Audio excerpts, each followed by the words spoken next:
Thank you for watching Ben Television. This is a special edition on the passing on of Prince Philip, the Duke of Edinburgh, the husband to our Queen, Queen Elizabeth, a father, a a grandfather, a great grandfather, an uncle, father of the nation. He passed on this morning. The Buckingham Palace just told the world, and they said uh, his performance and benefits to the nation is immense and can never be equaled years to come. And so it is with heartfelt condolences that we commiserate with the royal family, the British family, and indeed the United Kingdom family. And I have in the studio with me men and women who will be joining and who have joined, who will be coming to say what they know of Prince Philip. Let me say that the executive producer and the CEO of Ben Television, Dr. Alistair Shiode, has said that this has to be done because of the importance of the passing on of Prince Philip. I have in the studio our own man, Nat Iyakwa. Nat, you are welcome to the program. Good afternoon, and thank you for this opportunity. We also have the great publisher from Italy, Mark Godwin. Mark, you are welcome to the program. Thank you very much, Rishagun. Thank you for another time like this. Yes, we'll be wanting to hear from you how the rest of Europe has received these news. We have our own royal correspondent, and indeed not only correspondent here in England, but also royal editor from all parts of Africa, Samuel Biodun Ogundipe. Sam, you are welcome to the program. Yeah, good to be part of this program on this special occasion. You are welcome. Thank you for the opportunity. Yeah, it's been a very special day. Yes, as we go on. Yes, absolutely. Yes, we understand that the prince was born 10th of June 1921, and he's going to be with the Lord this day, 9th of April 2021. That's giving him 99 years and 2 months shy of his 100 years, a century. He has lived a very good life as far as we know, and be the console of the Queen everywhere they went. Married for over 72 years with the Queen of Elizabeth of England. And this is a special occasion. Let me give it to my colleagues who will tell us more of Prince Philip. Nat, what exactly do we know of Prince Philip on an occasion we eulogize him? Well, I think at age 19 or thereabout, he had the privilege of enrolling into the Navy, and he loved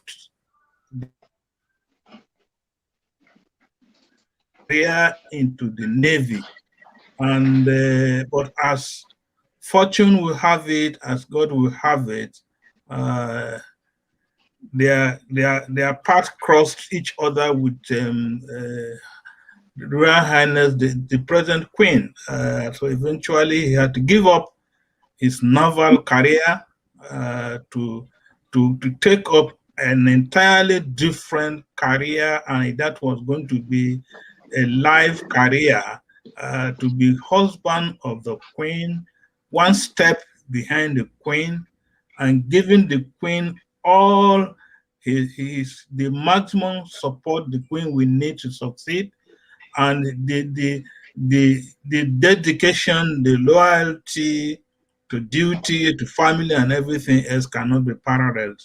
And for him to have been able to do that, for years, 70 plus, is not a mean achievement. And as days go by, there are some glowing tributes we will hear, which maybe nobody had before or it had not been let out. And so it's a privilege and honor for us as a team, as an individual, to participate in this special program organized by Ben Television. Yeah, before we go to some other details, the news had gone all over the world, and there have been pouring in of condolences from all leaders. Let's ask from our colleague in Milan, Italy. How have you guys received this news, Mark? Yes, thank you, Honorable Shagun. Oh, like every other person, it's a sudden news, a shocking one. The Prince Philip, the Duke of Edinburgh, has been known even to the Italians as a very good man. Take note that he was born in Greece, and he comes from the royal home of Greece and Denmark. So to show how humble he was, he had to relegate his title as a Prince of Greek and the Prince of Denmark to be a Prince of Edinburgh, to be a Duke of Edinburgh. So, and that's a show of love too to the wife. And how many children did they have together? How many children? They have 4 together, 3 boys and a girl. Charles, Anne, and the other 2 boys, Edward. Andrew and Edward. Yes, Andrew and Edward. So the Prince Philip he's been a great man. He's an outspoken man. That's one thing he's known for. On a couple of occasions here in Italy, he visited the Vatican, he visited the Pope, and he says his mind. The record has it that he doesn't hide his feelings on issues. Yes. I remember that. Yes. Also, he has been involved in so many things. He's a sport enthusiast. He has also been involved in so many activities around the world. So we'll still come back to his role with the Pope and the Italians. Let me ask our own royal correspondent all the way from Leeds, Sam Ogudikwe. Sam, yes, what do we know about this wonderful man? Yes, first and foremost, although it has always been a sad thing when someone is died or you are losing someone so dear to you or to an extended family. But for someone of this stature, of this personality, Prince Phillips, it has become a celebration of a life well spent.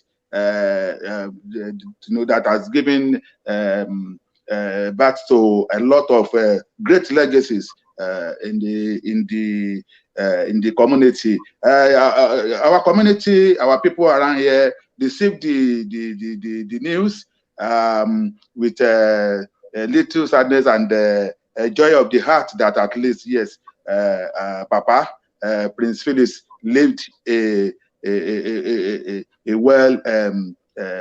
perfect life, because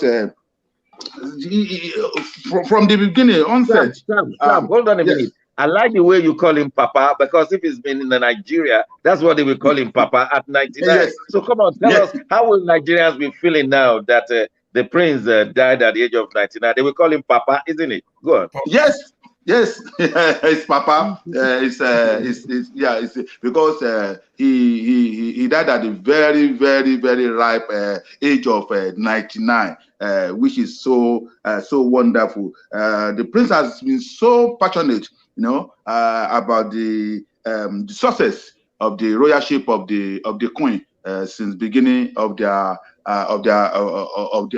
immediately after their union and after the marriage. So, and Prince Charles has had his selflessness to the nation and the royal family, a great support to the Queen. always devoted. Was a devoted husband and father in the family. The Duke of Edinburgh, yes, I like him as a person that has a free, free life, free mind. Very humorous, very jovial. You can talk can chat and talk to anyone anytime. He's a very wonderful personality that he will be greatly missed in the royal family and I'm sure we'll see hear more from you, because we want to see how he's been working with Africans. Nat, I'm back to you. What will you say the legacies of this man in the United Kingdom? He traveled far and wide, all over the world, but this is his home since he got married to the Queen, and he's been involved in so many things, decorated. What are the legacies that we will remember him for? I think the legacies are so many, and very hard to enumerate. But first and foremost, for the union to have lasted that long, which is not the case now in the Western world, I think this is what people should want to find out. What was the secret of such a union, such a marriage to have lasted that long? We know there are no perfect marriages or perfect homes, but this is an example that people can learn from. Are we talking of 72 or 73 years of marriage? Years of marriage, yeah. Okay. I think we're talking of 72. 70 years, yes. So you can divide that into 3, and that's what is happening today. Some marriages end up the next day, and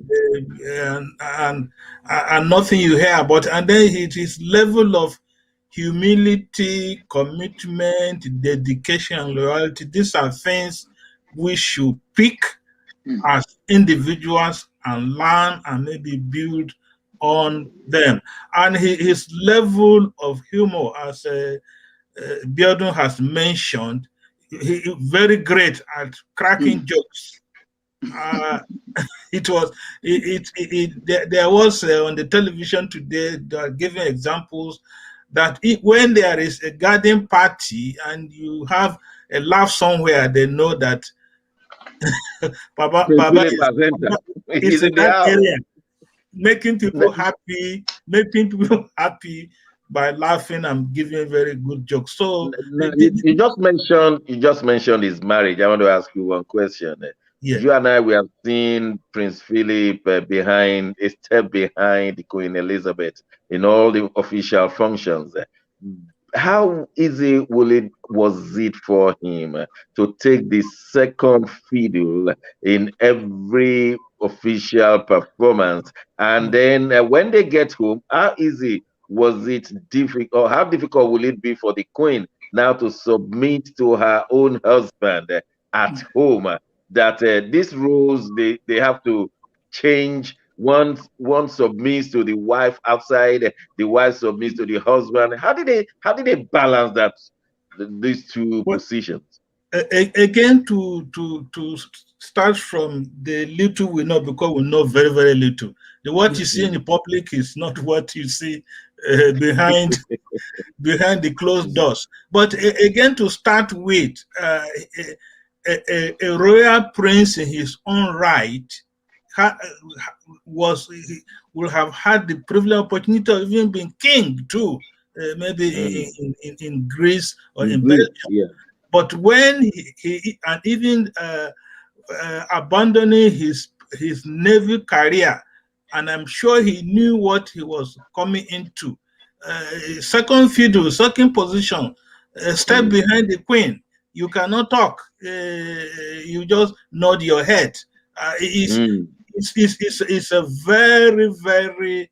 It's for him to have been able to, like, changing career, to pick up a new one. It takes training and retraining. Your orientation, your body language, everything was brought to bear and had to change. So this again in the Buckingham Palace or Windsor Castle, nobody knows what is going on there. But we assume that he will take the role of the husband, and we're told that he was very, very good at taking care of the home front. He was in charge, even as husband. Even he had a wife, the queen, but he ensured that things were properly organized, things were properly done at home. Oh, thank you very much. Mark, I know that you have studied this family. How will the family look like now? What will be the structure of the family? What kind of fabric will be holding the family together now that the oldest generation of this family is going as we used to know them? Yes, that's a very, very delicate issue. Obviously, I foresee, like we were saying before we came on board, there might be a change in structure somehow in the family is called the fem. There might be a change in structure in the fem, because this death might usher in a different way of doing things. Let's also say something. If you look at your crystal ball, let's do a bit of permutation and combination. If you look at your crystal ball, I know you don't. Do crystal ball. You are no mystic. Do you think this will usher in Prince Charles as the next king in the next few months or few years or even months? Anything could happen, Dr. Shagun, but there are conditions to the crown. There are some conditions, and somehow, if you've been following the Buckingham story, somehow Prince Charles has faltered in some of those conditions. So we don't really know how it will go. Popular polls from the English people, English people says they prefer William, grandson. So we're still waiting to, yes. We're still waiting to know how it will go. I want to say something connecting to Dr. Nat's statement. Yes, Prince Philip, there is something we should learn from this great man, and that's humility. And I would say that his nature, his human nature, probably added to him staying this long. Because a humble person doesn't see fault in things, and therefore such a person could be at peace with himself and with people. And when you're at peace, believe me, you stand the chance of having good health. Because one of these things why the life expectancy rate of the world is dropping is because people are no more at peace with themselves. So this man showed us humility, which means that he was a very peaceful man, happy man, always showing love and being friendly with people. A couple of times he came to Italy, like the story goes, he came to have fun in Italy. He likes the horse race, and Italians have these horse race festivals they do.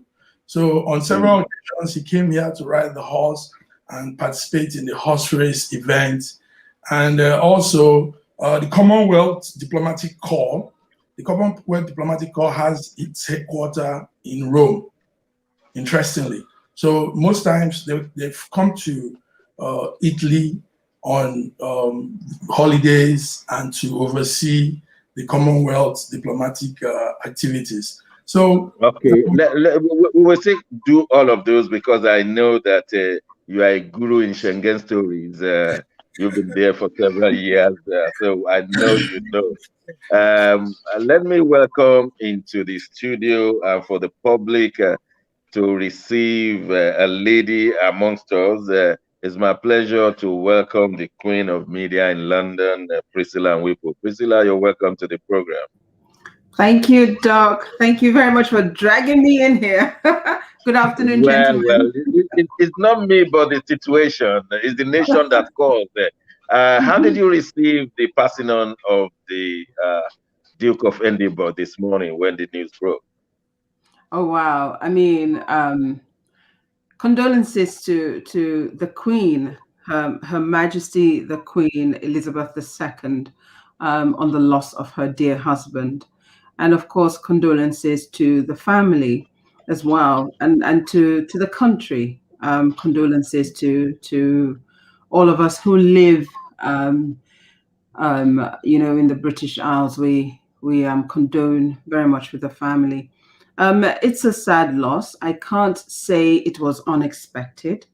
I think that we've all somehow expected it. I don't know how prepared. I can't say we were prepared per se. I don't think that for the family, even though they had expected it, that they would have been prepared, in the sense that not the physical preparation, but the emotional preparation. So my condolences to the family. Especially 2 months to his 100th birthday. How did that hit you? 2 months. I mean, that's something serious, isn't it? Well, you know what? He had 70. He had 70 years. That's what, according to the good book, we are permitted. So anything on that is extra, and he had extra. So it's a shame. 100 would have been great, you know, for him to celebrate that milestone. But it's unfortunate. I guess none of us are in control. So if it's his time, it's his time. And we bid him farewell. Adios. Okay, thank you very much. Nat, let me quickly ask you. No. Let me get to Samuel, because he's the one who knows a lot about the Nigerian, Anglo-Nigerian relations, especially when it comes to the Duke. We've seen the picture of the Duke and General Olusegun Obasanjo. It appears that that was when he was civilian president. What do we know about the relationship and fellowship of the Duke and countries in Africa, Samuel? Yes, the Duke has always been showing interest in anything Africa. In fact, the entire royal family, and they have a very good relationship with Nigeria and Nigerian government at any time. Most especially, I could see a wonderful relationship during the former President Olusegun Obasanjo's regime as a civilian president, his first and second term, because it's very it's not all head of government in Nigeria has been able to have that opportunity of relating with that royal family, like during the time of former President Olusegun Obasanjo, whom they respect and love so much. And I think the relationship with Africa generally is so cordial, and the interest they have for Africa is very, very high. And you know, I can remember they had similar relationship with the South African president, the former president then, Mandela. Was that Jacob Zuma? Mm-hmm. No, Mandela. President Mandela. Oh, Nelson Mandela, of course. Nelson Mandela. Yes. Yeah. Let me ask Nat this question. Nat, we recall that the Queen, before she became the Queen, she was out in Kenya with her husband, and then her father died, and Elizabeth was eventually made the Queen of England. And so, do you have something to tell us about his relationship with Kenya eventually, and also with Obama while he was the president of America, but his roots from Kenya? That will be something special to know. Nat. Well, apart from the colonial legacies that bind us together with the British, with Great Britain of those days, Kenya led a revolt, the Mau Mau Mau revolt. Mau, yes, I remember that. Yes. Yes, against the British colonial rule. So eventually, even when Kenya was granted independence, you see, these diplomatic relations is quite different, an entire world different from what you see in daily relations. Because in diplomatic relations, you can quarrel, and behind the scene, you shake hands, and so many things happen. And Kenya was a real up to now a safari place for people to leave UK and go and have a nice time there. What's her name? Lady Diana was very fond of going to Kenya. Our brother Harry did so many things in Kenya, and even up to today, there is that feeling, the love the royal family of UK has for Kenya. The Kenyans, the people, the environment, the ecosystem, and so many other things about Kenya. So that is it. But you also know, in the case of South Africa, where we are mentioning Mandela, is somebody who turned a terrorist to a nationalist. Remember what happened in Trafalgar Square, demonstrations and all whatnot. But when black rule came into force, 1994 thereabout, Mandela now all of a sudden became an international hero, worshipped all over the place, even in Trafalgar Square, even in Buckingham Palace. So that is the type of nostalgia recollection one can have as to what we are talking of today. Yes, Mark, how will the whole of Europe receive this news? You are a feeler. I know you live in Italy, but you are a feeler for France and Belgium. And how do you think the rest of Europe will be receiving it at a time like this? Yes, thank you very much, Shegun. Europeans, like we all know, have same characteristics when it comes to mourning. They are very emotional. Flowers are being put by, there are corners they've created, are like around in some corners where people come to drop flowers and pay their last homage and give those thoughts, candles, candlelight, and all that. So we'll be seeing more of that all around Europe. Flowers, letters, teddy bears, and whatever they have to put out in show of their condolence. Let me say something that the Prince Philip has also made a lot of Europeans. There's this the Duke of Edinburgh award he has, and that award attracts young people all over Europe from ages 14 to 24, and it's an award for self-improving young people among the Europeans. So that will really touch on a lot of young people. So the young people too will be showing their condolence. Young people in Italy, Germany, France, and Belgium, and all the places.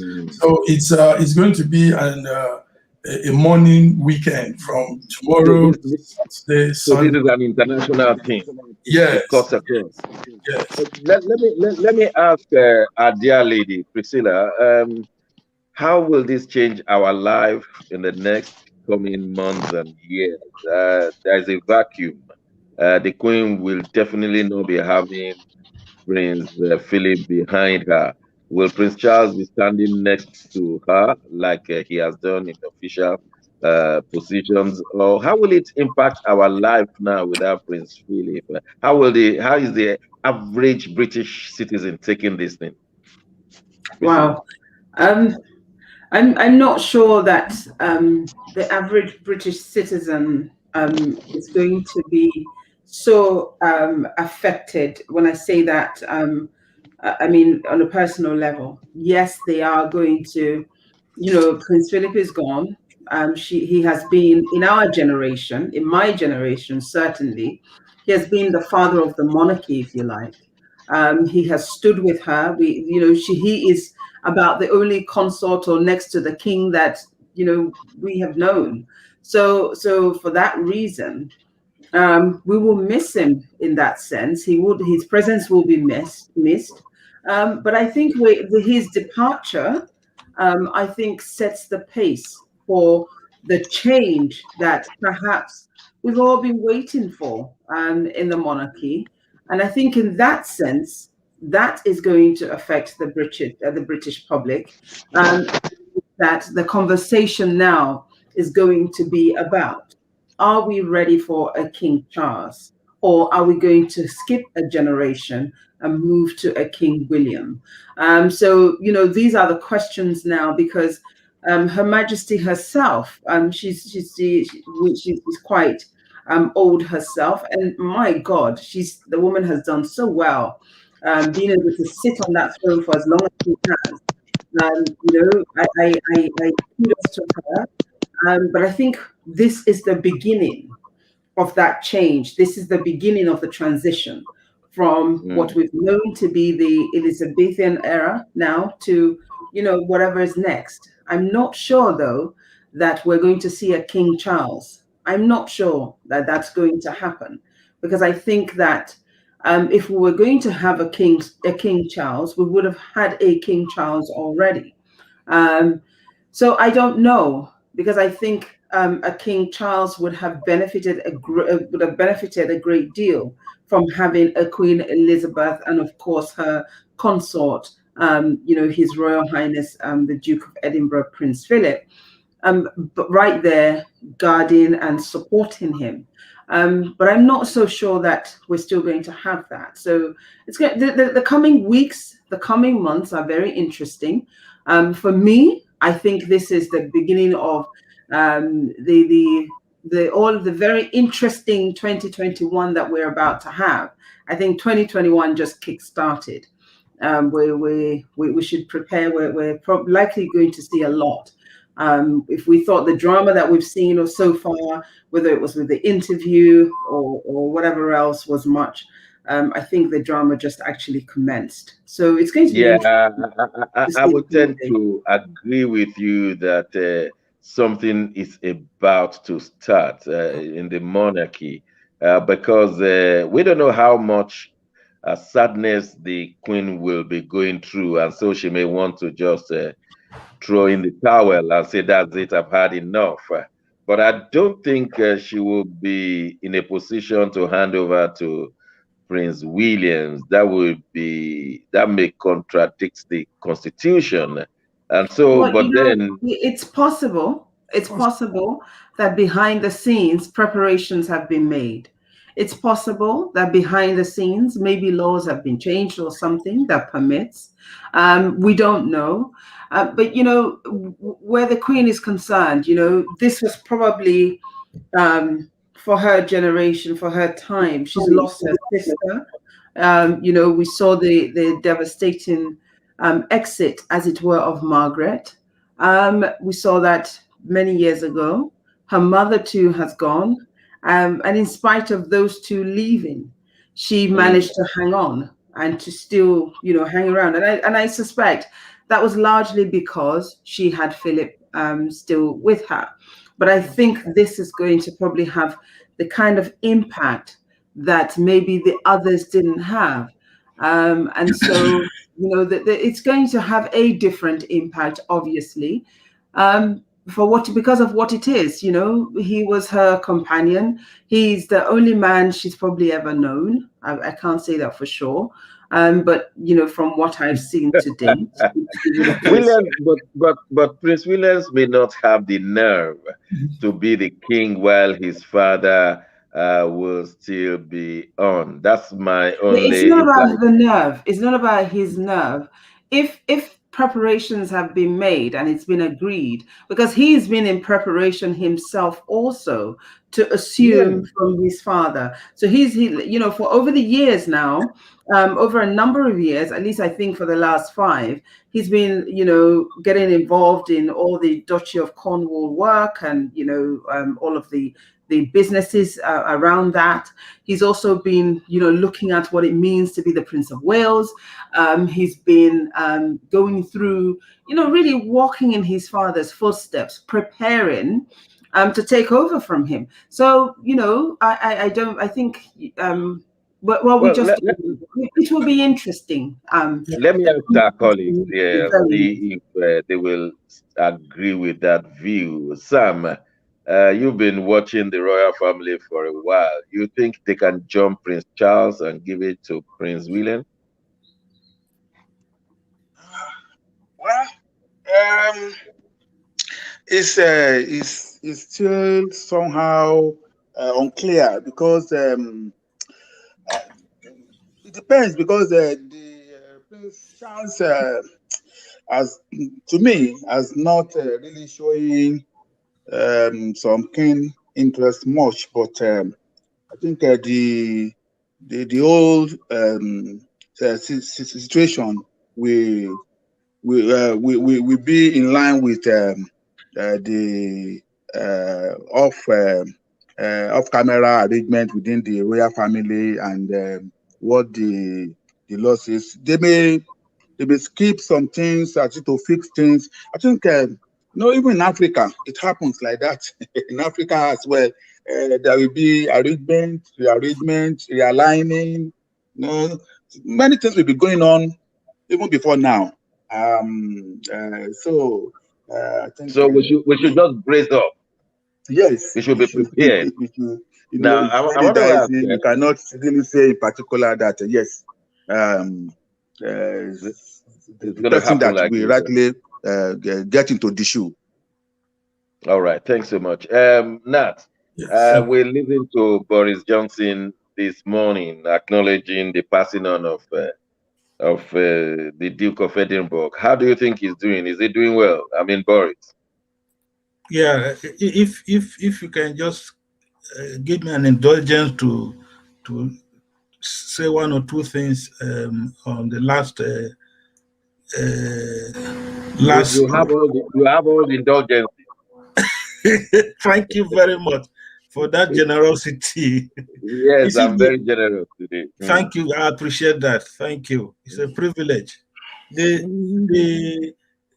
If we reflect back to Diana, the late Diana, the famous interview she had with BBC, there are 2 or 3 statements she made, and if you read in between the line, that more of disqualifies Charles from being the next king.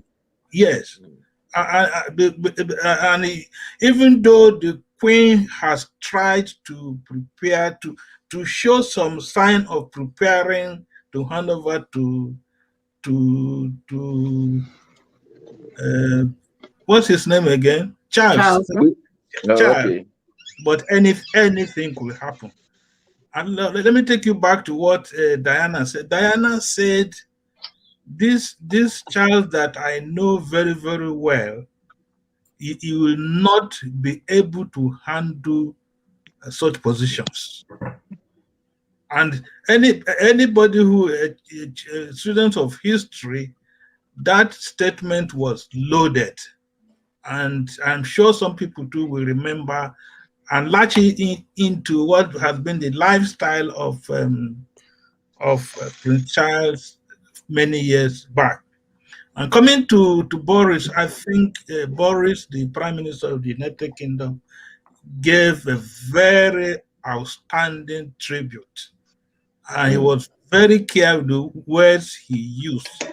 And I don't think anybody could have said anything better than what the Prime Minister said on behalf of himself, his cabinet, the Parliament, and the people of the United Kingdom, or the people of England.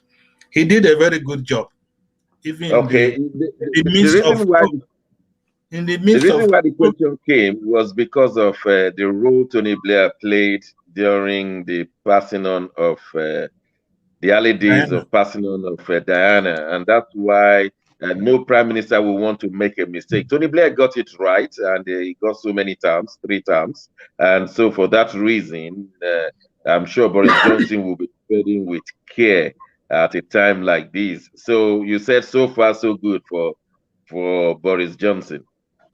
Yes, and again, days to come, weeks to come, how is he going to build upon his speech and manage the what's on ground, especially when Parliament meets next month, working together with the royal family to arrange a befitting burial for Prince Philip. Okay. Is it because You know what? these things, people are looking, people are watching, is going to either bring down his rating or boost it up. Not just Yeah. the 80 votes, not just the 80 extra votes he got in the last election, but these are the type of things that shows leadership, what leadership are made of. You know what, ladies and gentlemen, we'll be going for a short break. When we come back, I will want you to give your tribute, like representing different kinds of people. Maybe you want to represent Africa and then say, look, this is the way the African will pay his tribute. You want to represent the British young generation and you pay your tribute. We really want to play this thing on television again and again and say, listen to the tributes of those who contributed on Ben Television. We'll go on a short break. When we return, you will learn to listen to the tributes of these people, especially these generations on this show.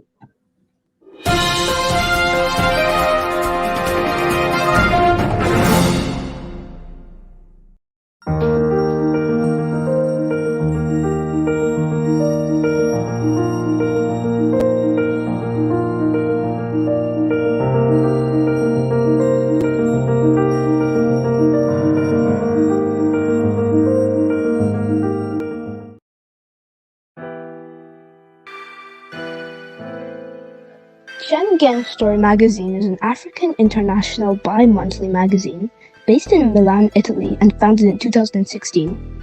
The publication focuses on personalities, fashion, style, entrepreneurship, and culture for Africans. Though articles on food, movies, fitness, music, travel, sports, technology, and books are also featured. Our lives full of best stories. A lot can happen in a month. Expand your mind, change your world. Get Schengen Story magazine's full editions. Celebrating Africans make an impact. Read better, the inside story. Your fashion magazine for a better lifestyle. Inspiring stories for you. Your monthly dose of entertainment. A better mind, keeping you updated. Hashtag Schengen Story magazine. Get Schengen Story magazine full editions.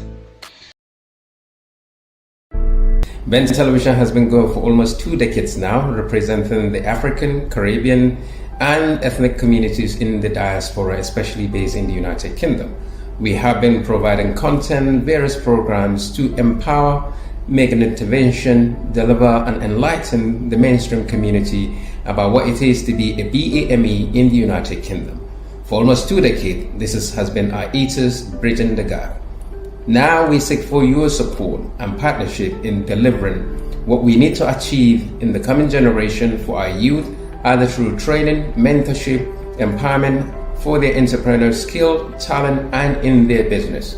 Ben Television, bridging the gap, you're welcome to be with us. Thank you very much for joining and being partners of Ben TV, creating that bridge between the mainstream and the other communities in the United Kingdom and in Europe. It has been 1 year of coronavirus, and that sickness has affected the whole globe. The aftermath will even be worse, the way the scientists are telling us. And we believe that we need to counter it right now. if 1 million souls should do good to 1 other million souls, it will be a better place. So we want to start this project, 1 million souls to do good to 1 million souls. Why don't you join us? You don't have to register anywhere. Follow me on Twitter at Segun Johnson UK for daily tips. There we show you how to do good to one person. Always remember, 1 million souls, do good to 1 million souls.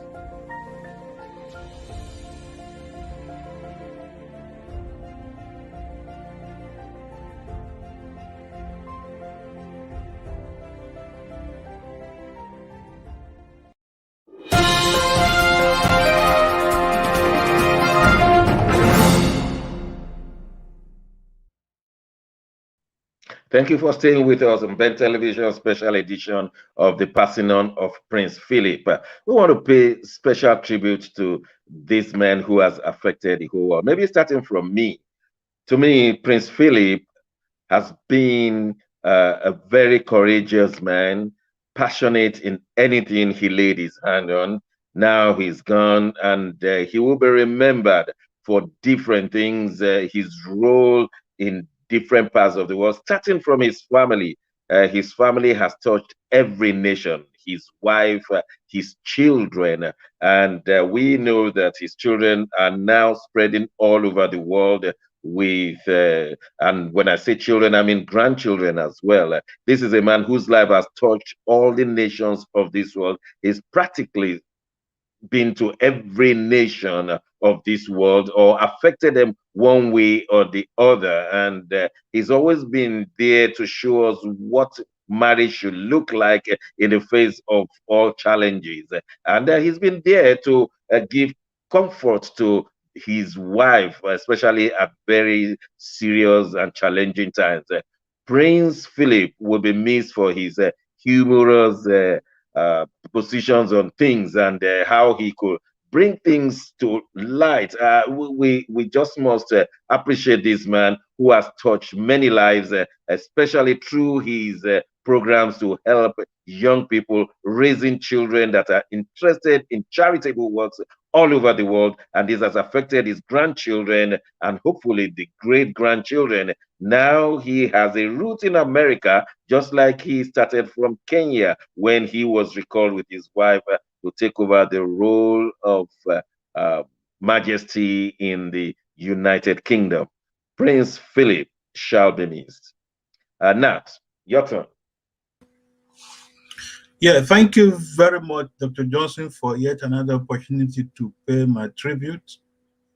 Simply put, Prince Philip came, saw, and conquered. And he's leaving behind a legacy. He's leaving behind footprints and leaving behind shoes that cannot easily or will never be able to be filled by any other prince or any other person. He has secured his place not only in the British history, in the Commonwealth, but in the world history. An icon is gone, a legend is gone. May his gentle soul continue to rest in perfect peace. Amen. Let's hear from the man in Europe, Mark Godwin. Thank you very much.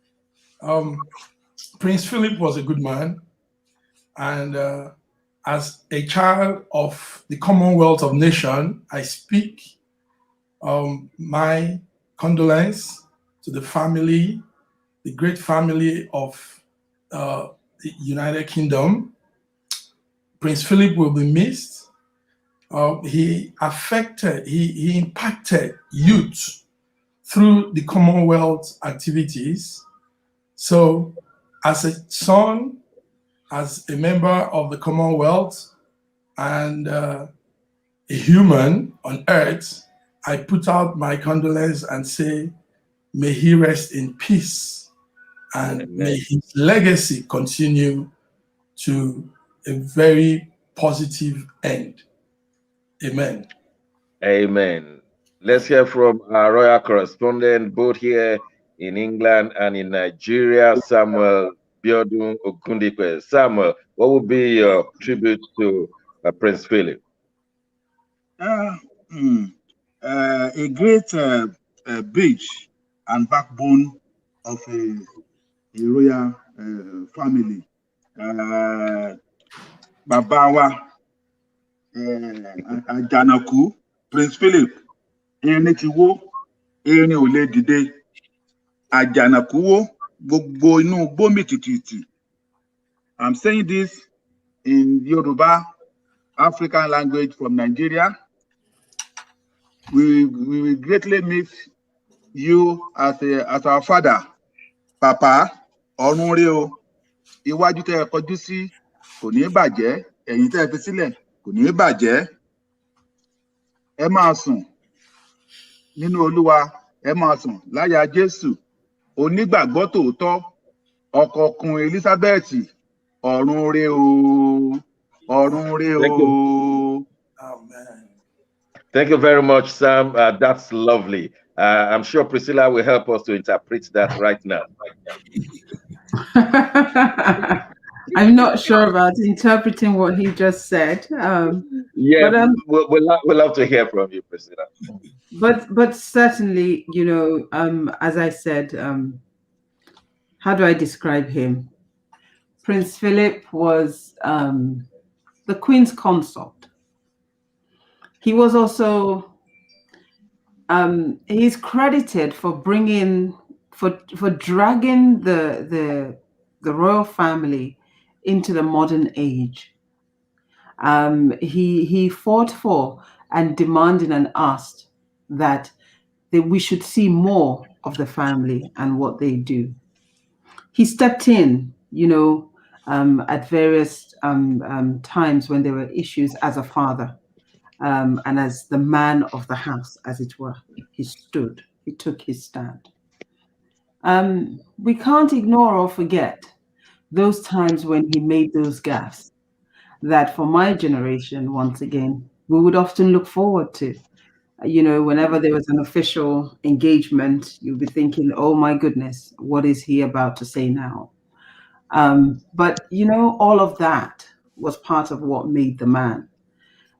We can never forget that he stood by his wife. He was the longest serving Queen's consort that, you know, has ever existed. And he did so for such a long time. Yes, he had his personal challenges, his personal struggles, dealing with not just his position, but what his position meant for his family, for his children, and the sacrifice that came with that, and he took it all on the chin. So today we salute him. He's had a life well lived, and we say adios. It's been a pleasure knowing him from a distance, as it were, and we wish him the best. He will certainly be missed as a country, and of course, the impact that he had on monarchy. It'll be interesting to see going forward how the monarchy will now want to redefine themselves, want to project themselves. And I was just about to ask you, as a younger woman to the Queen, if you were sitting next to her in Windsor right now, what will you be telling the Queen? I was just about to ask you that. I know she's mourning, grieving, but you want to have a word with her as a friend, as a younger friend, younger citizen. What will you be telling the Queen right now? To be honest, I'm not sure that I'll be telling her anything. I think I'll probably just want to put my arms around her and say, hey, it's okay.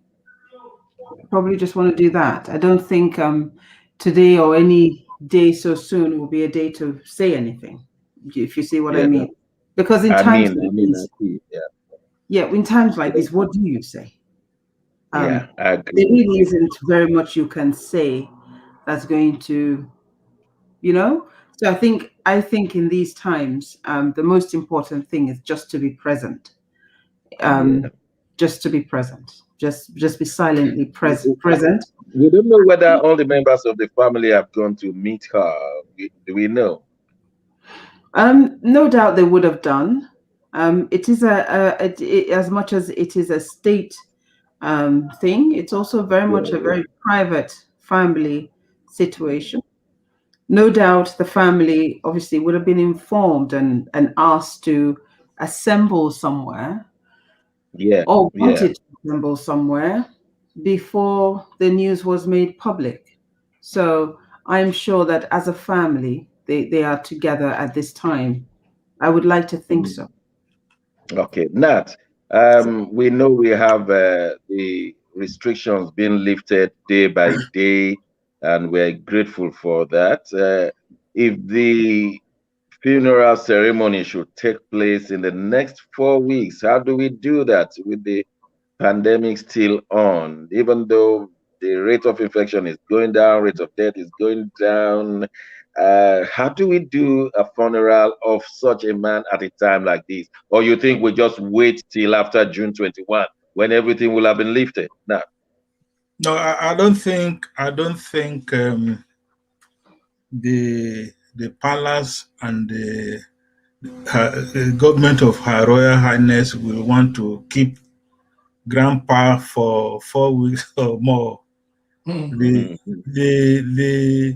The Buckingham Palace has issued a statement, and they are saying the palace is interested in the general welfare of the nation, even in such a time like this.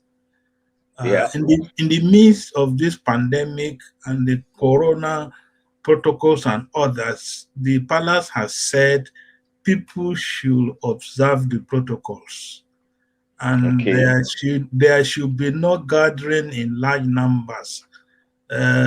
Pay your last respect in the best way you can do, even in your home, or just laying a wreath or flower, just by near somewhere that will be recognized. They appreciate the times in which we are in. They appreciate the challenges the virus has brought to the larger society, and they will want that to be respected. And I've not seen many flowers in Buckingham Palace, or these are early days.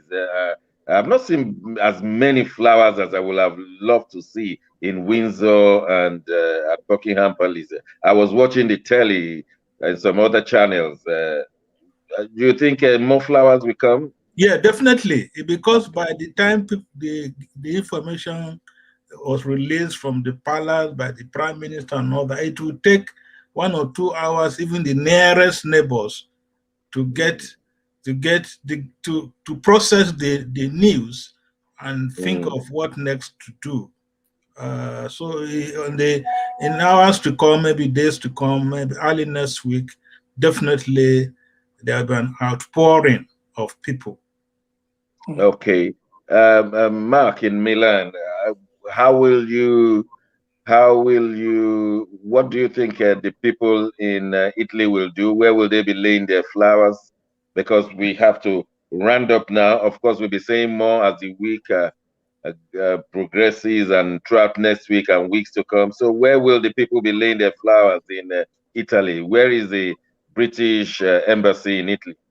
Yes, it's there are two of it. You have the British embassy in Rome. That would be a major center, and you have the consulate building here in Milan. So these two places will obviously attract gathering of people, putting their flowers and all their expressions. I want to say something. I want to say this before we close. We were saying this before coming on screen. It's important to note that the man died a good age. 99 is quite impressive for a person to have lived up to. We want to we pray that the young people of today will live to that. The life expectancy rate is dropping, and that's something to really talk about. It's something to ponder. People are not getting old again in the African community in Europe. People are dying at 40, 50, and sad. So Baba has done well. May I please implore you, when you go and lay your own flower at the consular office in Milan, please record it. That's what I'm saying. Record it so that we can use it in our program on Wednesday. That'll be good when you record it, and then we'll be able to use it that our representative has done that in Milan. Please put it on camera. And Sam, I'll give you 10 seconds because we just have to close, and then give Priscilla the last word of the day. So, Sam, what less we want to say after the long Yoruba eulogy? Yes, trust our African Nigerian community people. Know there's few people that have been spoken to. They say they are ready to arrange HLB for the burial ceremony of our papa. For the sake of our viewers watching all over the world, they don't understand what Ashwebi is. What is Ashwebi? They don't understand what it is. Ashwebi is a special attire, like a uniform. Yeah, special attire, special cloth to commemorate the burial of an icon. That would be very interesting. Please send me one in London. I'll be very much ready to wear it on Send me one. Thank you very much, Samuel. And the last but not the least, our queen of media in London, Priscilla. What have you like to say in 10-20 seconds? You have to unmute. You have to unmute yourself. So sorry, I didn't even realize I tripped it. Okay, we've been hearing it for so long, but I think you know, when he dies, Operation, they called it a name. What was it called? Oh, hold on a minute. Anyway, so the Operation something Operation Fourth Bridge comes into play. You know, I think but for COVID, obviously COVID not allowing, permitting, but I think he's to be buried something like 8 days later, and he's to be taken to the St. George's Chapel. The burial is supposed to take place in Windsor, Frogmore Gardens or something like that, but he's not, you know, subject to what he personally requested for. He's not to have a state burial. And I think, you know, with the situation, I personally think it would be right to give him a state burial. But then who am I? But, you know, given the COVID season that we've been in now, it means that it's going to really streamline what he gets. But let's see, maybe Her Majesty is going to feel, you know what? He's stood for as long as he has, and he deserves that. At least give him that in death, I think, at the very least, give him that state burial. But we won't all be able to, because then that would encourage people lining the streets. It may encourage people wanting to go and see him and all of that. So that could bridge, you know, COVID being breach, rather, sorry, of COVID rules. And so, yeah, it's going to be interesting to see what any advice for Boris how to work at this time. He doesn't want to make a wrong move, a false move. Any advice for him? He should just keep it simple, isn't it? Well, yeah, keep it simple. But like I said, you know, if Boris can do anything if he can come up with a plan, that means that, because don't forget, by the time they do bury him, we are having further openings that are coming into effect from next week. So, you know, for instance, we can all go into, you know, what do we call it, retail. So, you know, the more openings are coming up now from next week, and so that means that we're all able to do more. It doesn't change the fact that if a funeral is in an enclosed space, only I think 15 people are permitted still. But no, 30. Outdoors, 30. Is it 30? Yeah. Okay, so 30. So, but then outdoors, you know, will permit. So with the non-essentials going ahead, you know, that could open up. It's an opportunity for Boris to be able to take a stand and say, you know what, he could actually be the one that decides he deserves to have a better funeral. he deserves to have a state funeral. Whether or not they'll go against the wishes of the man himself is something else. But I think he should have it. He deserves it for the time that he has stood by his queen and served the country. But so that's the least we could give him, because when he became her husband and she became queen, he literally lost his life. And don't get me wrong, I know he enjoyed what comes with that whole position. He's lived a good life. He has, the privileges that has come with that. But like his grandson says, they're all in prison. So giving him a good burial will be fantastic.